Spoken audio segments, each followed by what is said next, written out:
Oke, baik.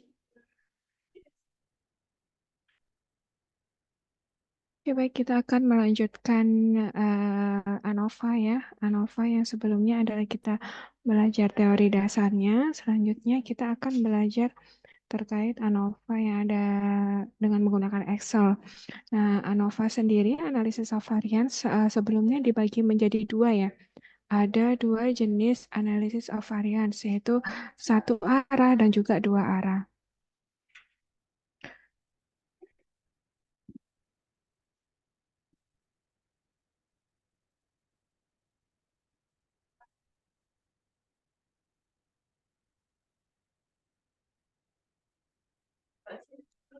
Aku mau.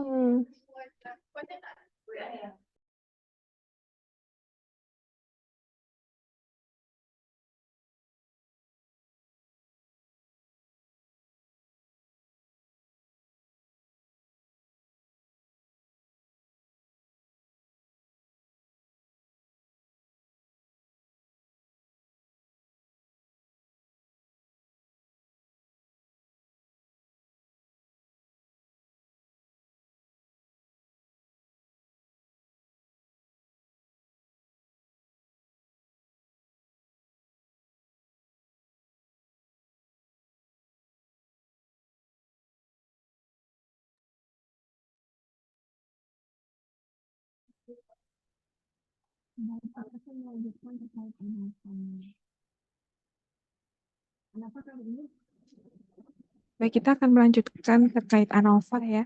ANOVA sebelumnya kita sudah pelajari tentang konsep dasarnya. Nah, ANOVA dibedakan menjadi dua. Ada ANOVA satu arah, ada satu arah, ada juga yang dua arah.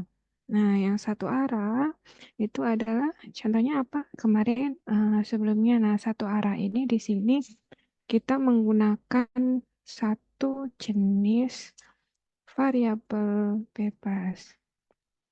Nah, ini adalah dua jenis variabel bebas.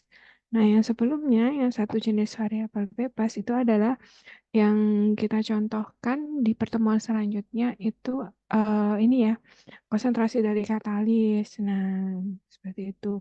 Kalau dua jenis variabel bebas dalam suatu penelitian terdiri dari dua jenis variabel bebas. Misalkan kita mau treatment polluted land yang tercemar logam berat.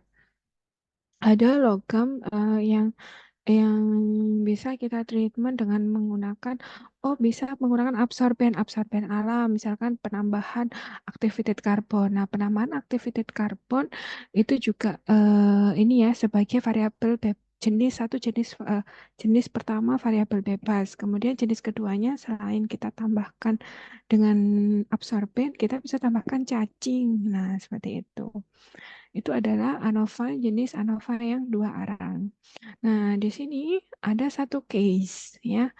Yang case satu di sini adalah diberikan suatu data dari tekanan yang tertera dalam reaktor kimia. Jadi di sini kita mau menguji ya tekanan. Berarti ada tekanan dalam suatu reaktor kimia. Indikator tekanan dapat dinyatakan dalam tabel sebagai berikut. Nah, ini bisa kita gunakan untuk klasifikasi, misalkan indikator dikatakan dia tekanan rendah sama medium sama tinggi itu seperti apa sih? Nah, kayak gitu ya. Nah, di sini ada case-nya tekanan rendah kalau indikatornya itu menunjukkan 12,01, 11,97 dan seterusnya. Nah, tekanan medium dan seterusnya ya. Nah, di sini ciri-ciri utama kenapa kita harus menggunakan ANOVA itu adalah datanya yang mirip-mirip begitu ya. Jadi tidak terlihat peningkatan yang jelas bisa dilihat apa namanya sebagai hipotesis. Nah, kalau ini kan ada mirip-mirip gitu ya. Nah, oke, diketahui lagi apa saja selain selain oh ya, kita diketahui ya di sini ya, diketahui. Jadi diketahui di sini adalah apa saja? Yang pertama, dia termasuk memiliki satu jenis satu jenis variabel bebas yang menunjukkan bahwa kita akan menggunakan jenis ANOVA yang one way. One way. Nah, sudah ya. Nah, satu jenis variabel bebas. Nah, kalau jumlah variabel bebasnya ada tiga ya. Ada tekanan rendah, tekanan medium, dan tekanan tinggi. Datanya sudah tertera di tabel, kemudian diketahui apa lagi yaitu nilai alfa. Alfa itu adalah nilai error ya. Alfa.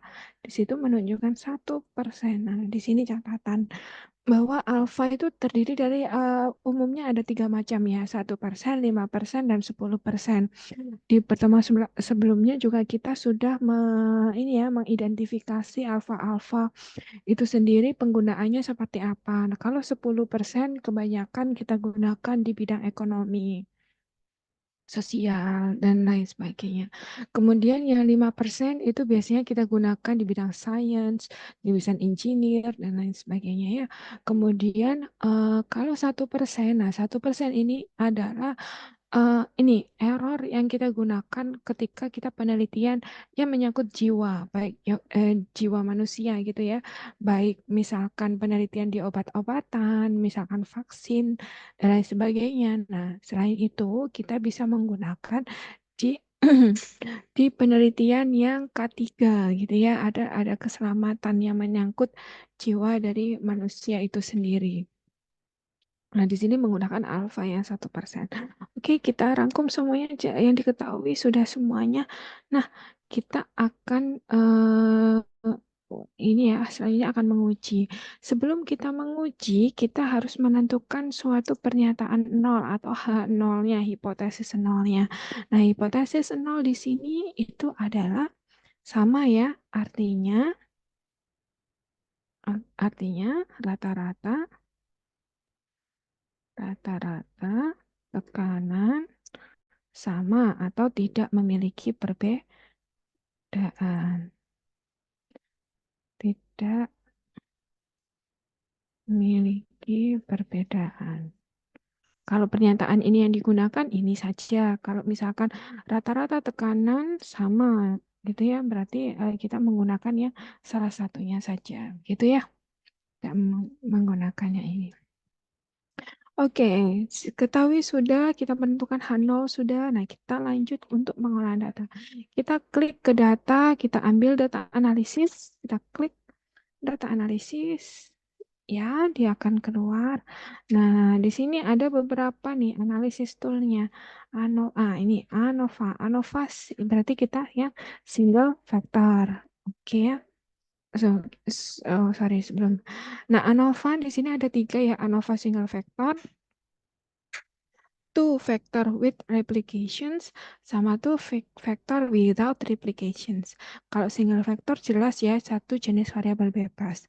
Kalau ANOVA two factor with replications berarti ada replikasi. Ada replikasi di suatu penelitian tersebut. Ya, misalkan tadi di 10 gram dengan dua cacing kita ambil PB analisis PP sebanyak 3 kali. Nah, seperti itu. Itu adalah contoh yang with replications. Kalau without replications berarti satu kali uji PP pada tanah yang diberikan activated carbon 10 gram dan dua cacing. Nah, itu ya. Di sini kita klik yang single factor. Kita input range-nya. Kita boleh, kalau kita ambil dari atas sampai akhir, berarti kita wajib untuk centang labels inverse row. Ya, nah ini jenis kolom ya. Kalau dari atas ke bawah berarti kolom. Kalau ini tekanan rendah, ini angka-angkanya, berarti kita klik yang rows. Kemudian output range, klik. Saya mau mengeluarkannya di sini. Nah, ya, simple ya, ANOVA ya. Jadi ada input range, kita menentukan grupnya, kolom, label inverse row, karena kita ingin menunjukkan tekanan, apa namanya, data-data di sini ya, keluar. Kemudian alpha, sorry. Di sini alfanya kita adalah 0,01, ya. Jadi beda, karena 1%, berarti 1 dibagi 100. Klik OK. Nah, dia keluar ya. Summary. Nah, dari di sini kita lihat kalau misalkan dari hasil di sini kita bisa langsung mengambil hasil analisisnya. Nah, ANOVA di sini yang kita gunakan adalah baik satu arah maupun dua arah kita menggunakan uji F ya, uji F. Kan kemarin ada beberapa macam, ada uji Z, T, dan F. Nah, ANOVA ini khusus hanya uji F, tapi catatannya untuk menarik suatu kesimpulan, untuk menarik kesimpulan, peneliti dapat menggunakan perbandingan nilai F hitung terhadap F tabel atau F critical ya, kalau di sini dia F critical. Atau kita juga bisa menentukan dengan P value yang dibandingkan dengan nilai alfa. Nilai alfa tergantung ya. Kalau di sini tadi case-nya adalah alfanya itu 0,01. Wait. Ya, oke. Sampai sini kalau ada yang ditanyakan, tolong disampaikan. Oke, kemudian kita lihat. Nah, kita lari ke konsep lagi. Syarat dari Hanol. Syarat dari Hanol yang diterima itu kemarin apa saja? Ada P value jika jika lebih dari nilai alfa. Terus nilai F hitung, nilai Z hitung, nilai T hitung dibandingkan dengan T tabel itu kurang dari. Nah, ini kebalikannya ya. Oke, kita lihat di sini. Nilai alfanya di sini kalau kita kan alfanya 0,01 nih. Nah, berarti nilai P value-nya ini adalah 0,1. Nah, berarti P value-nya gimana tuh? Berarti P value di sini 0,10 berarti lebih besar dari 0,01 nilai alfanya ya.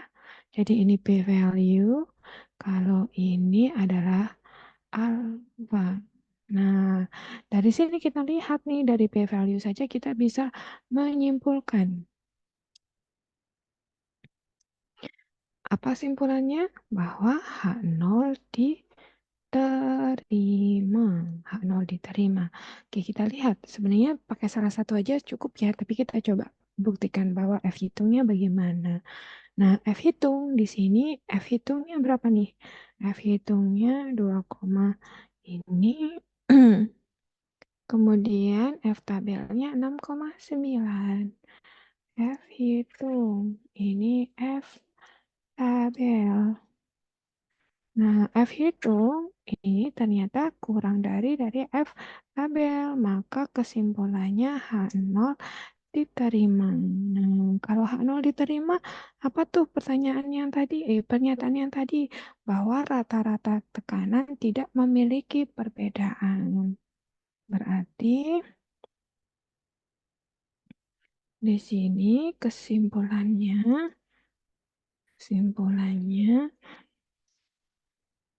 ini rata-rata tekanan